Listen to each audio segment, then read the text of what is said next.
This video is brought to you by Nokian Tires, a leader in safety and sustainability. Maximize performance and efficiency with their made in USA all-season tires and their dedicated Hakkapeliitta EV winter line from the inventor of the winter tire. Learn more at nokiantire.com/EV. This video is also brought to you by Magna, Forward for All.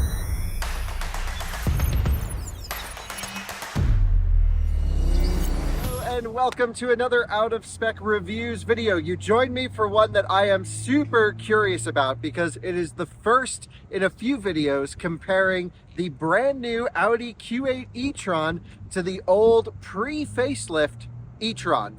So I'm going to walk through some of the differences between the cars, and today it's just all about the outright range. We'll be doing a 10% challenge, charging tests. Alyssa's going to make a whole video about her impressions. Does she want to upgrade her old e-tron to the new one? All of that is to come, but today it's a side-by-side range test. How much farther can you go with the Q8 versus the old e-tron? Let's find out.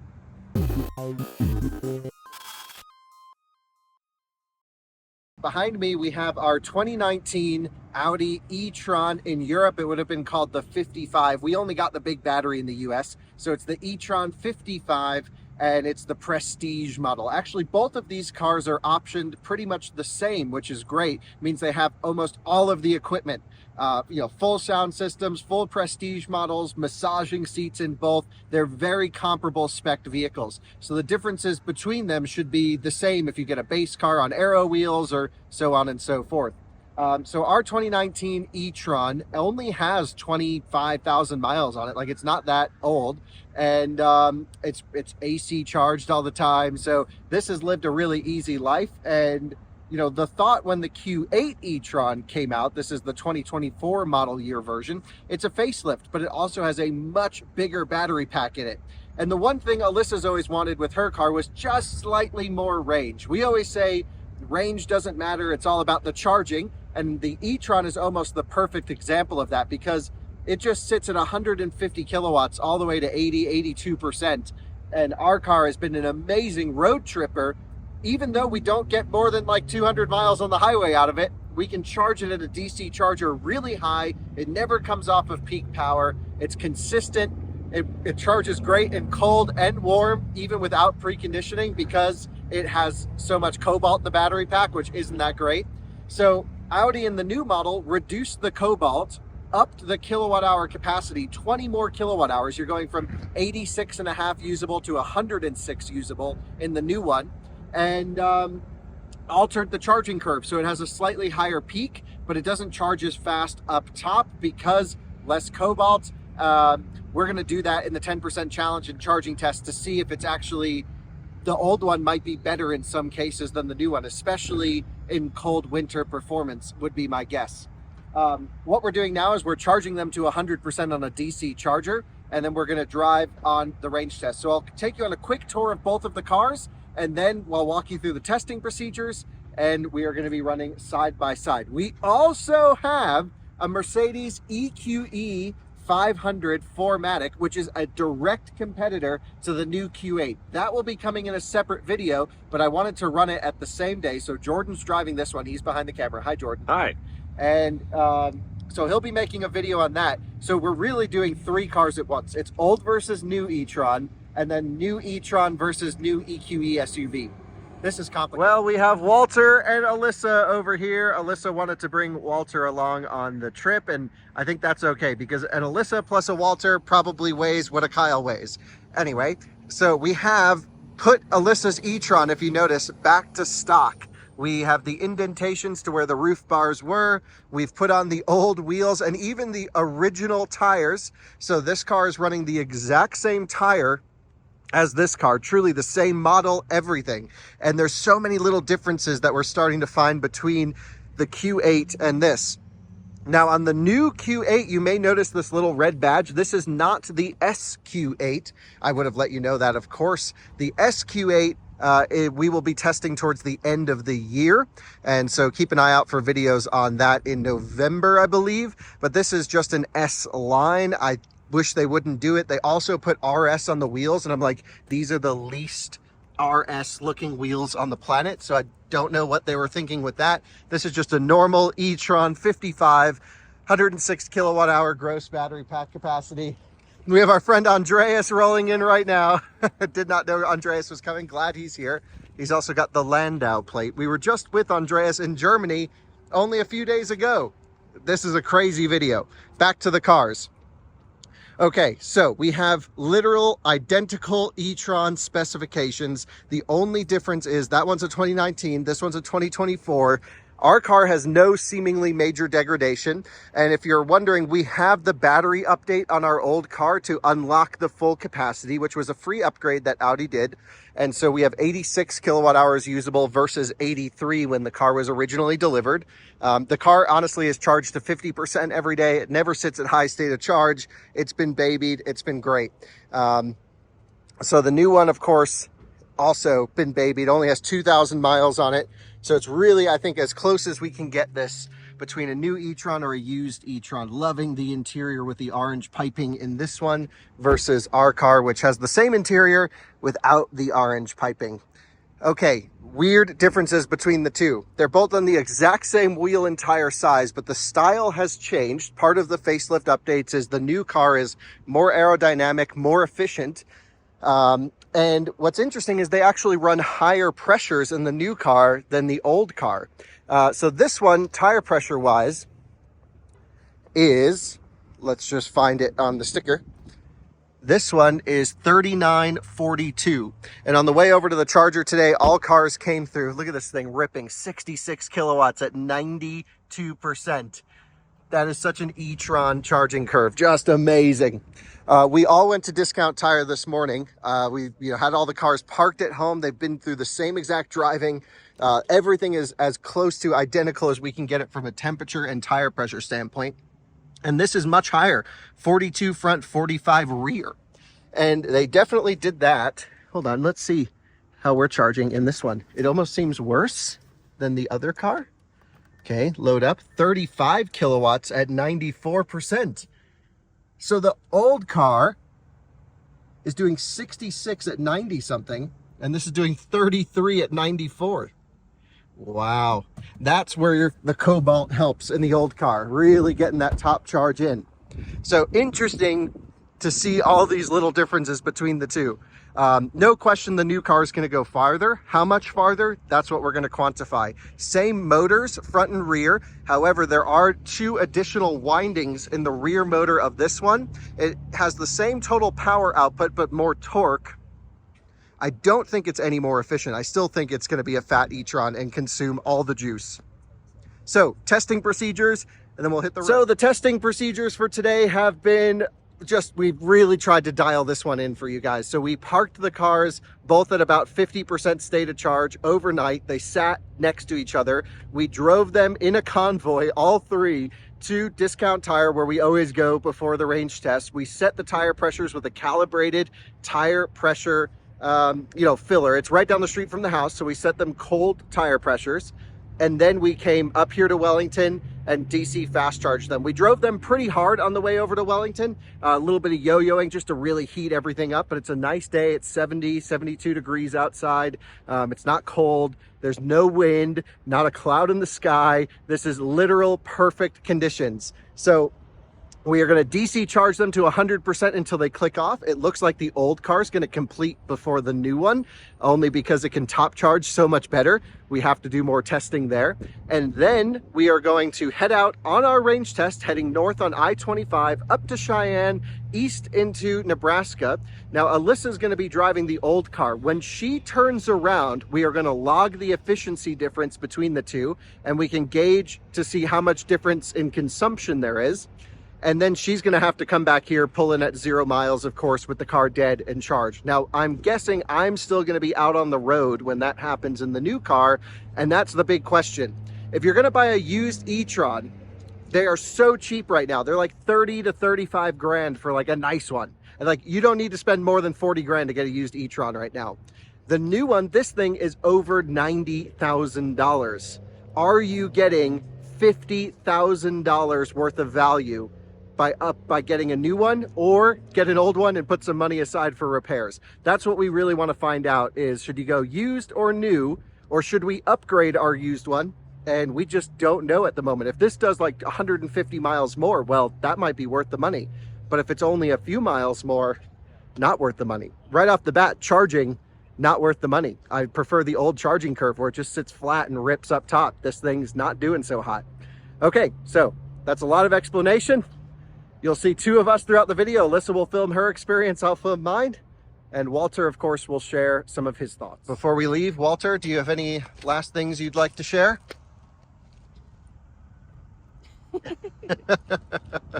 Okay, so we still have to run climate AC. You can't be blasting it for him.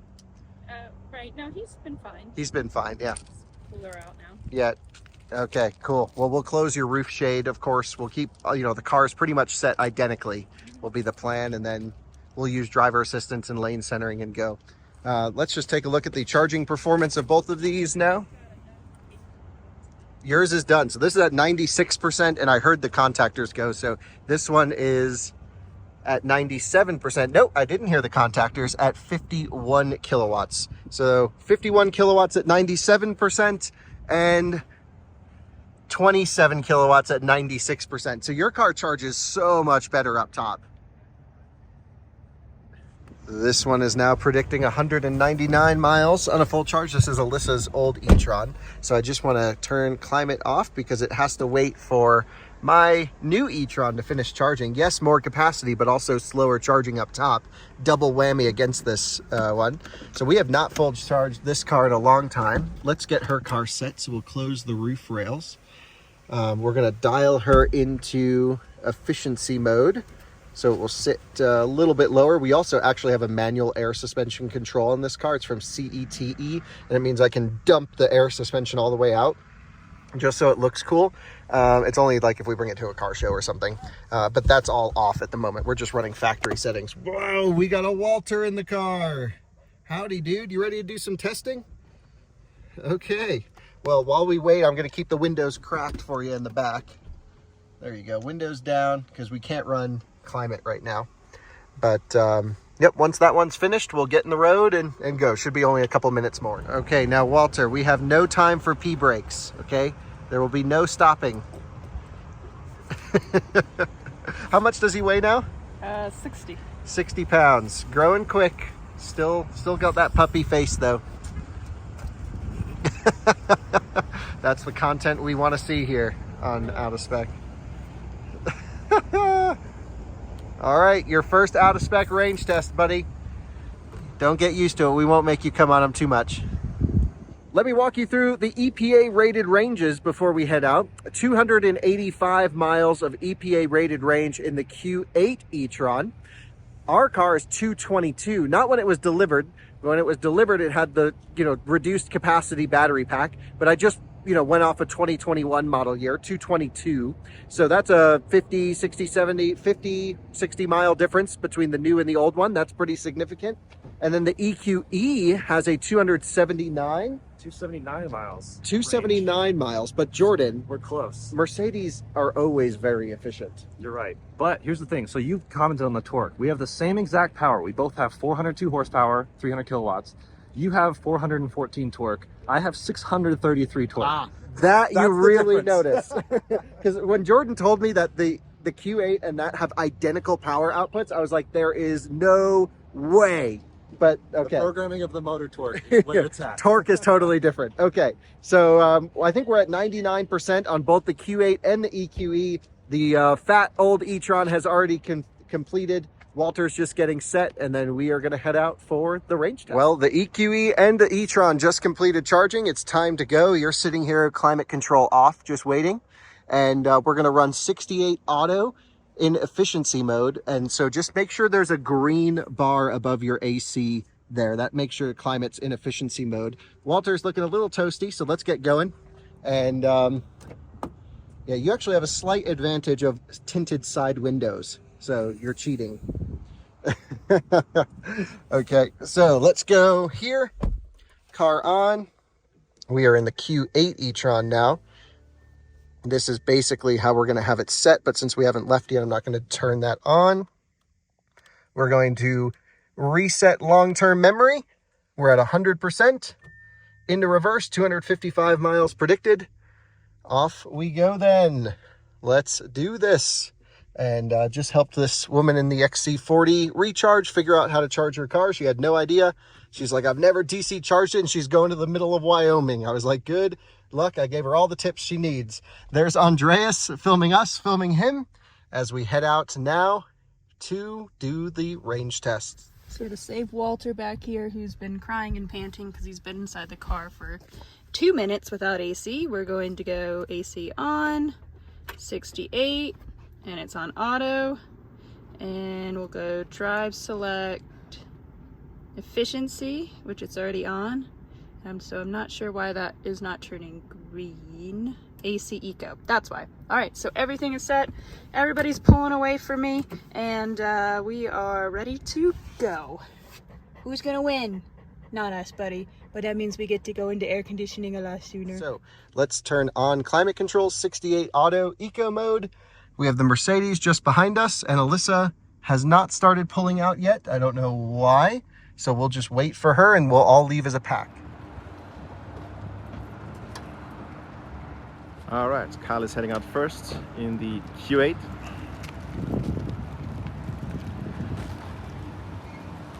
Jordan following Kyle in the EQE 500. And Alyssa in the E-Tron with Walter heading out as well. Okay, Alyssa is behind me, and Jordan is just behind her. We're going to wait for the bicyclist. Oh, he's turning, so we can go. So let's go, pulling out all 3 in a row. Hell yes, love to see it. 246 miles predicted now. Not 100% sure why. The Audi sometimes does range predictions based off of what's in the nav, so let's turn that off. And now 249, okay, not sure. But green means go. We'll see you later, Andreas. And we'll see you later, Wellington. See you very soon. Let's head out and do this. And here they're heading out. Kyle in the Q8. Sorry for the noise. Followed by Alyssa in the E-Tron. And Jordan is back there in the EQE 500.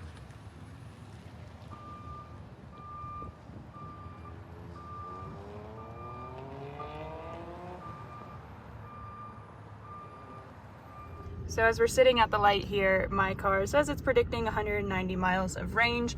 I'm very curious to see if we'll get a little bit more than that. It'd be great to get at least 200 out of this car, but in my experience, that's never been the case. But I don't think we've ever fully done, well, I guess when we got this car, we did a road trip all the way out from Connecticut where we bought it, and that was kind of summerish time.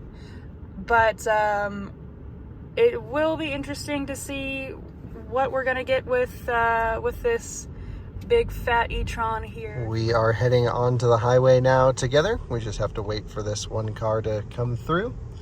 And off we go for the turn. All 3 of us in a row, merging up to 70 miles an hour now. The E-Tron just behind, and the EQE SUV behind her.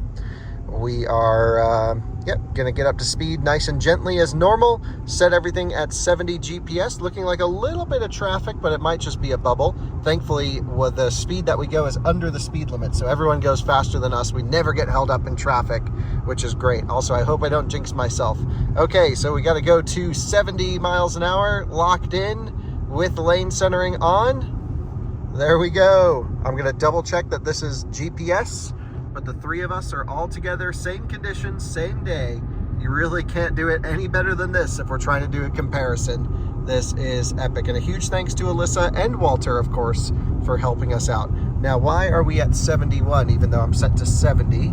There we go. Just stay at 70. Let's GPS check this speed.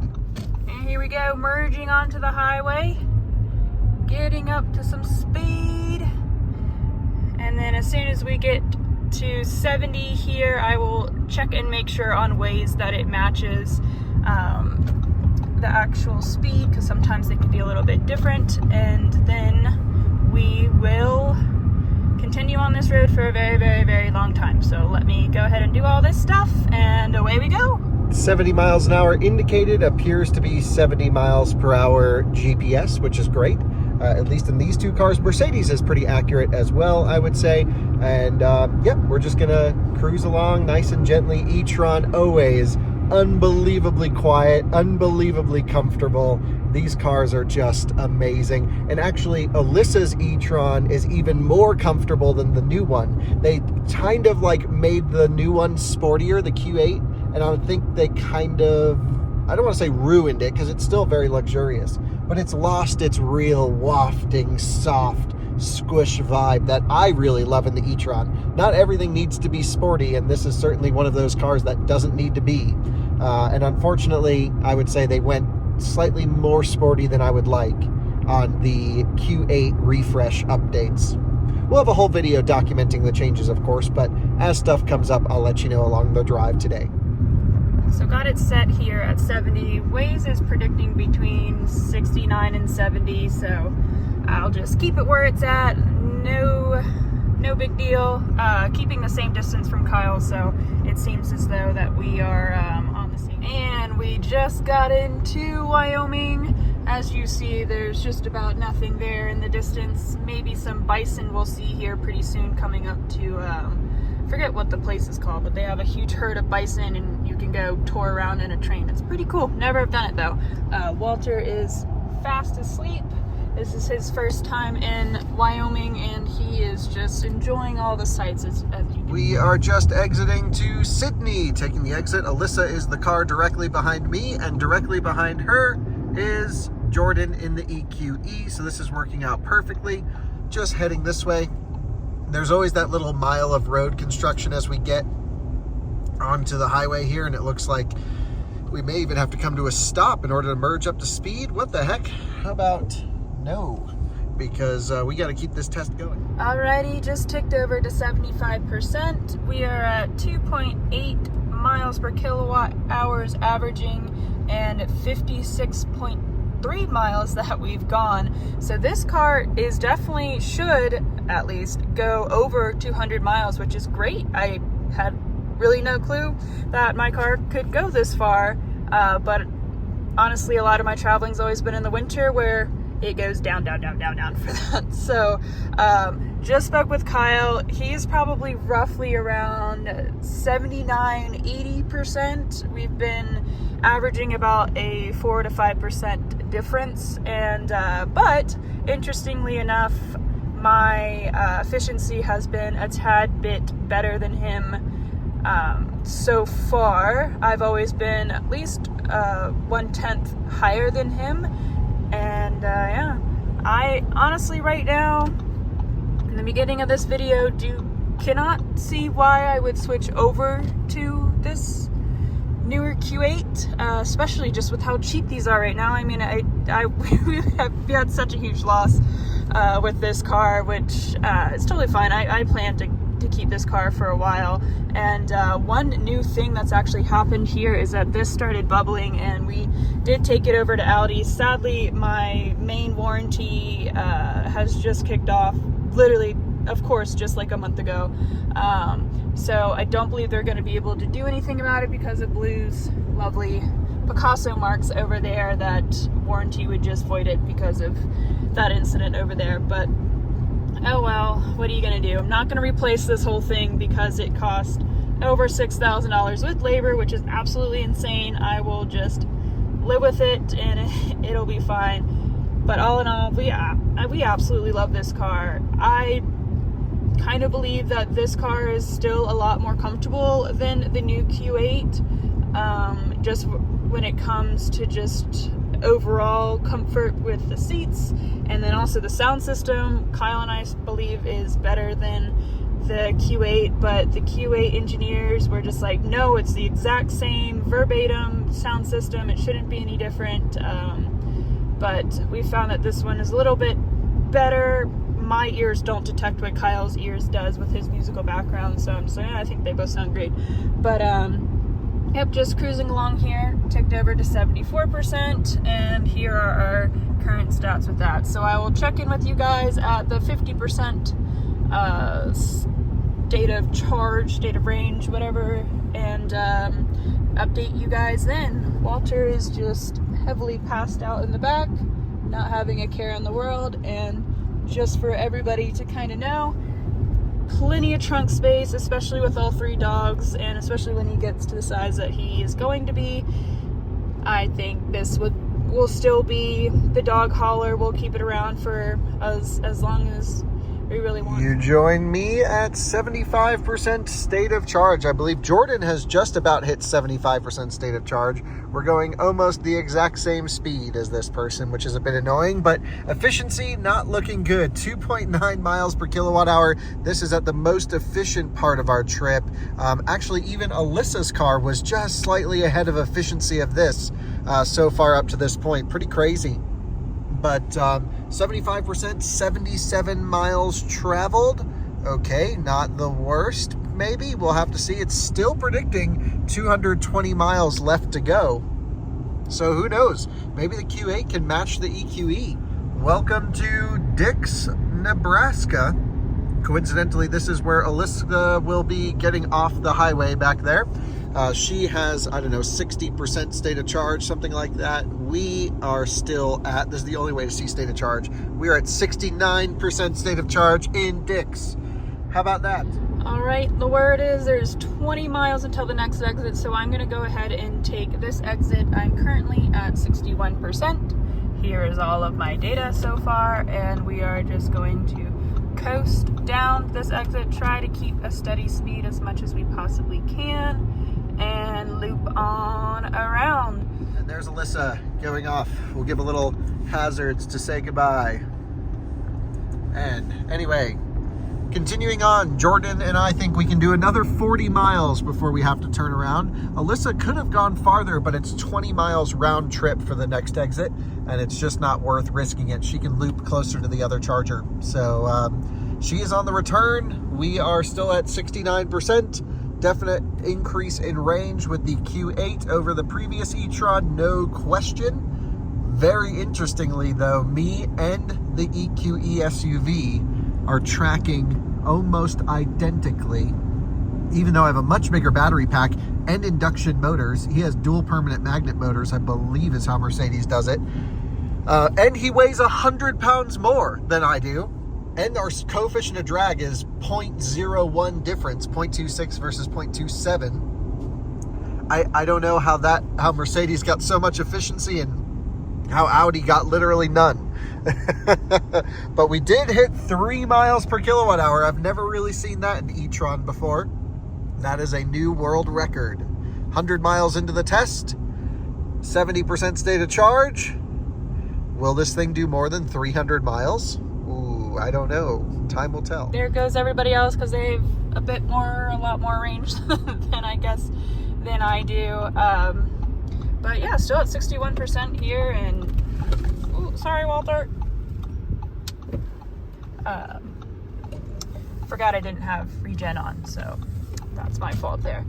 But yeah, there goes everybody. I'm just making this quick turnaround here, and then heading back and playing the Let's Reach Zero without not getting stranded game.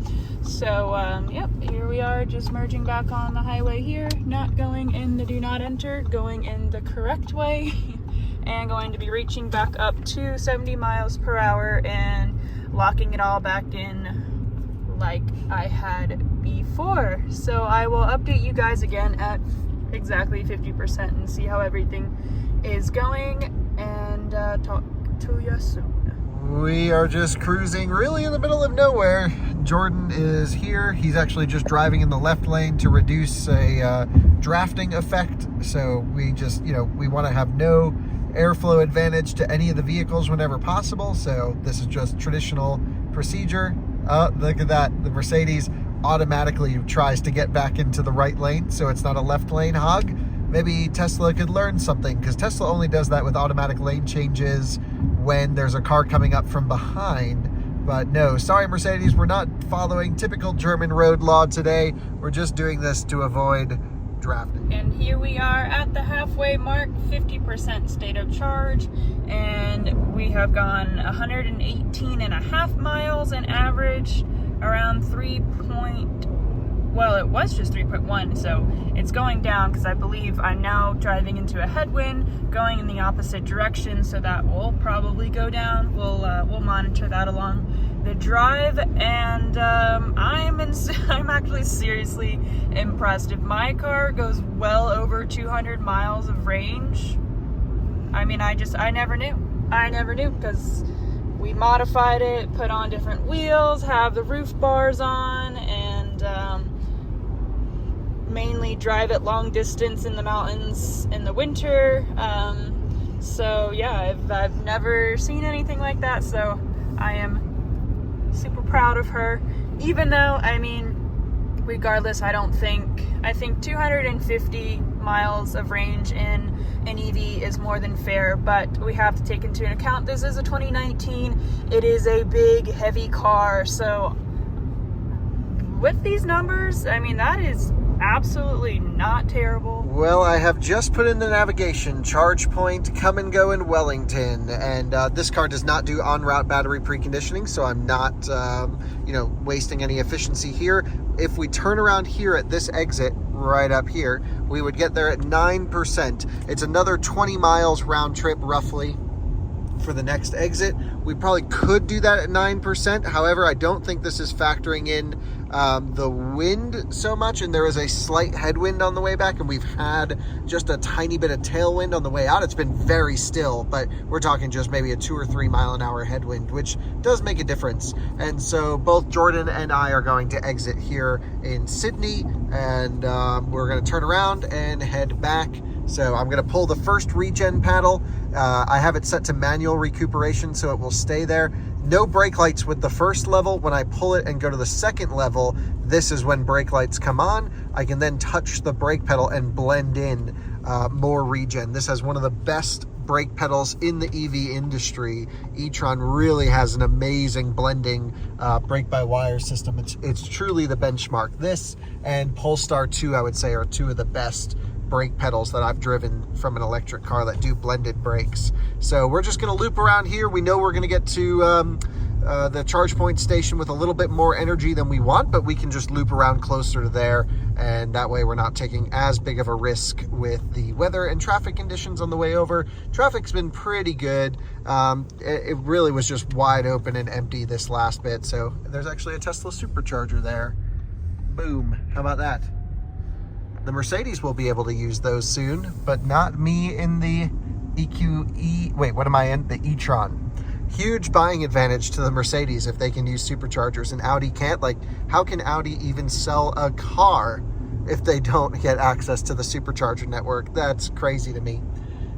Anyway, we gotta get around this truck. Sorry, we're here doing range testing. Sorry, dude, I'm moving all the way over. Do it for the science. We can't have any skewed data. Back up to 70 miles an hour, and we are locked in. One down. There we go. Boom. And it's also routing me to the new EA charger that just opened up in Cheyenne, which we would love to go and check out, but that's not where we're going, so I'm going to decline.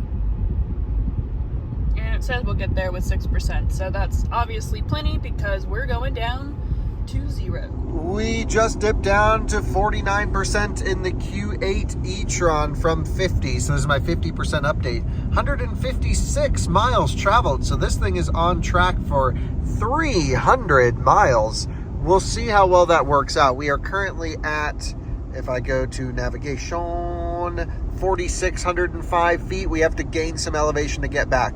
Also, I can't move the map around while driving because it's unsafe, which is a little bit annoying, but I can zoom. Zooming works, but panning to go find your next charger does not work. That's weird because it works in other Volkswagen Group products. So just unlock it, Audi. Porsche lets you slide all over the place. Why are you doing this? And we've made it to the 25% state of range mark, and we are averaging 2.8 miles per kilowatt hour at 162.7 miles of range. Is predicting another 53, so we're definitely going to get well over, or hopefully over. So we just exited off the ramp here and still have some miles to go, and but only 2%, so just a couple loops around the back there, and then the test should be over here pretty soon. So let's keep on moving. All right, we've hit the 1% mark and headed back to the charger. 4 miles of range predicted. So we will see. Yeah, this is a little bit nerve-wracking, but we'll keep going. And we just hit 0%. I'm just on some random back road, but the charger's just over here, so we'll be able to make it. We still have some range left in here for sure, but now the trick is going to be being able to turn, and so I will update you guys shortly. And I'll have you guys just join me until this ticks to exactly 0.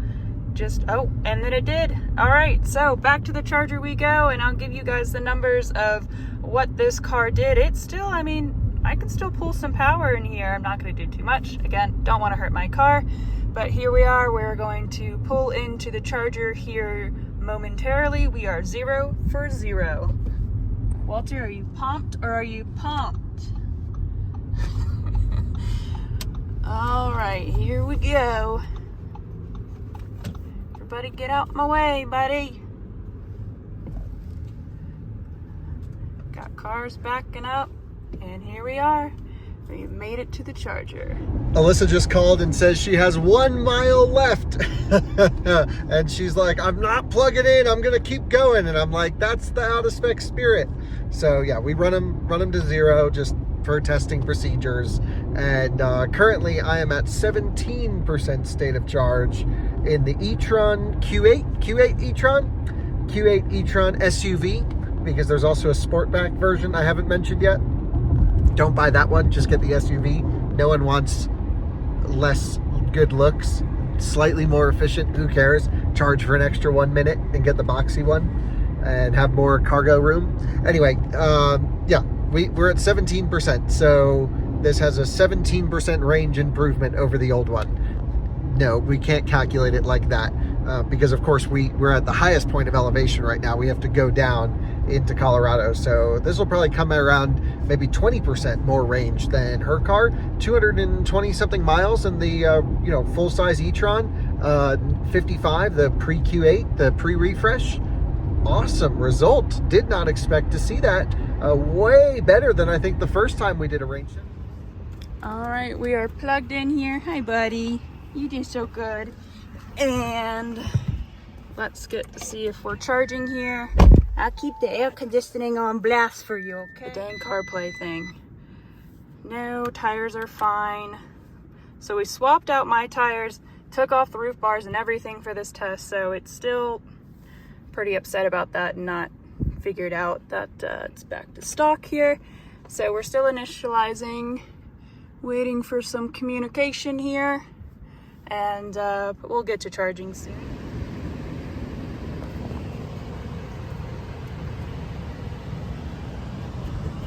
Alright, so oddly enough, when I plugged it in, I wasn't able to see the same screen that I'm looking at now.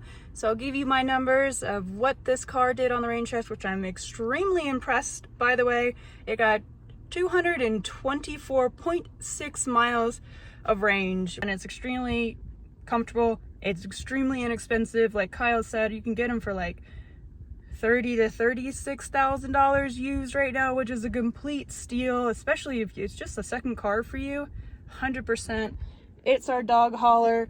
So Kyle will leave you with the rest of the information. So I'm going to throw it over to him, and I will see you guys on the next one soon. You join me in the Q8 now, where we are going past the Wellington exit right up here. Alyssa's over here charging, of course, and we are just continuing down the road. It is great. I still have 37 miles predicted. It's showing a 12% arrival, so I think that's probably what we're at right there. No en-route battery preconditioning in this one to worry about, so there's that. I'm about 2% below the EQE SUV, so that's going to go slightly farther, and I don't think it's going to hit 300 miles. This definitely is not going to hit 300 miles, but it's going to be close, and that may have a small chance, but there's no real buffer on any of the German cars. They're very German. 0 is 0. So there's not much opportunity to go much beyond 0. Anyway, we're just continuing along past in the other direction, and then we'll run it up and down the frontage road just over here to drain the cars completely. Typical procedure. Luke is holding up the interstate of Colorado. Kyle Connor getting the final juice out of his battery. And up here, we got Jordan as well in the EQE 500 doing the same. Who is gonna win this range test? Who is gonna win it? He's merging back on. Dedicated filming person. And yeah, I got stuck behind a little car, but now I can't catch back up to Jordan. So, damn. Passing Jordan again, trying to get the last drop out of his battery.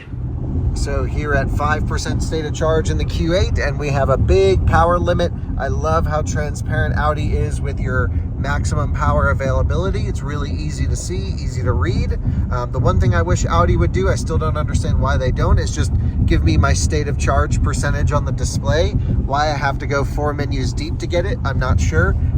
You know, range kind of matters, but if I'm changing my driving behavior, it's always good to know my battery state of charge readily available. But we're just continuing along, so all good. Taking another pass. Kyle in the Q8. We must be running on fumes by now.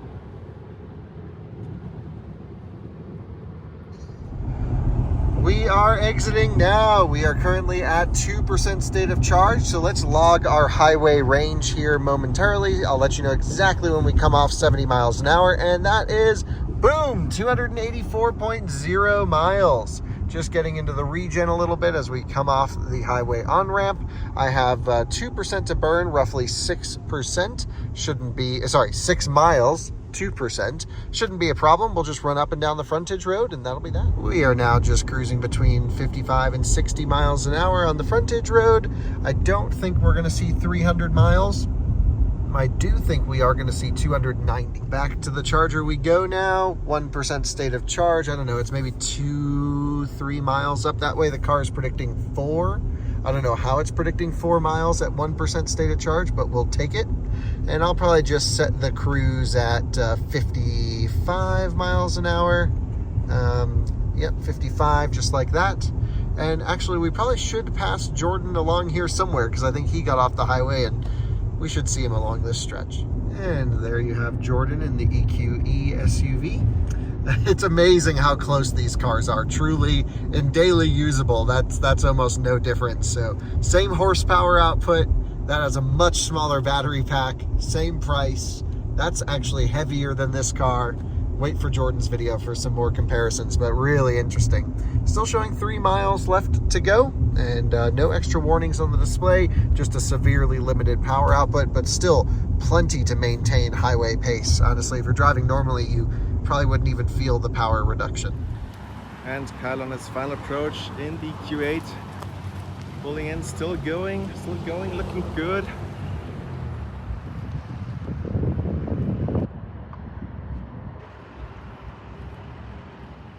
Oh, he's still thinking of him around.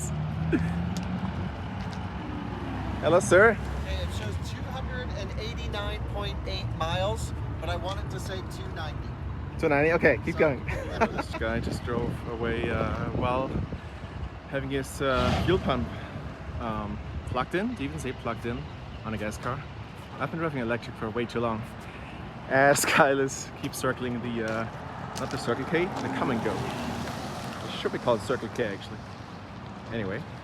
We must have been dead in the E-Tron, because it was just sitting at 30 kilowatts for a little while, and now it's ramping. That's very typical of what happens when cars get run completely out. But yeah, 68, 70 kilowatts, and then it should ramp up to well over 100 with the ChargePoint Express Plus. These are 350 amp limited. Should do okay.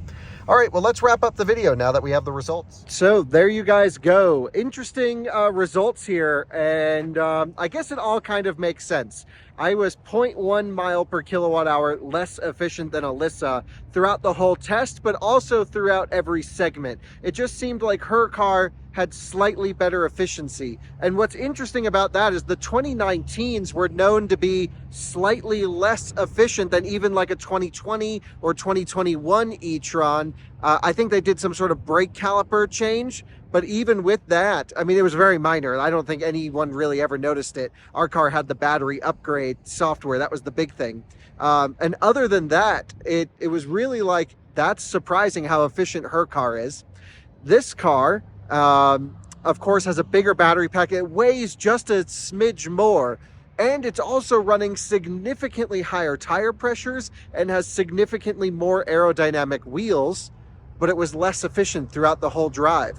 So that's kind of actually shocking to me. I did not expect that. I thought this would have been more efficient with the extra winding in the rear motor, extra 2 windings for efficiency and more torque. And overall, I thought they could have adapted that to be a little bit better.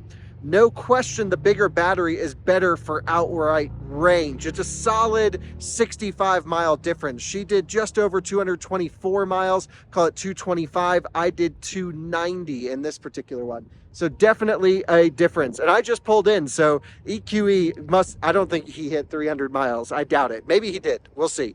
That's for another video.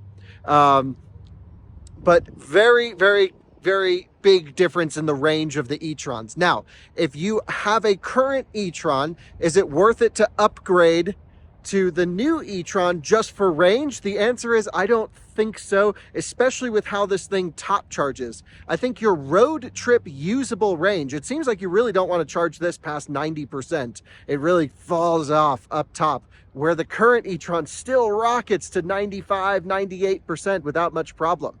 So I think the actual like initial, if you're doing a lot of single charge range, yeah, this is better, but the road trip range may not be that different. That's where the 10% challenge comes in.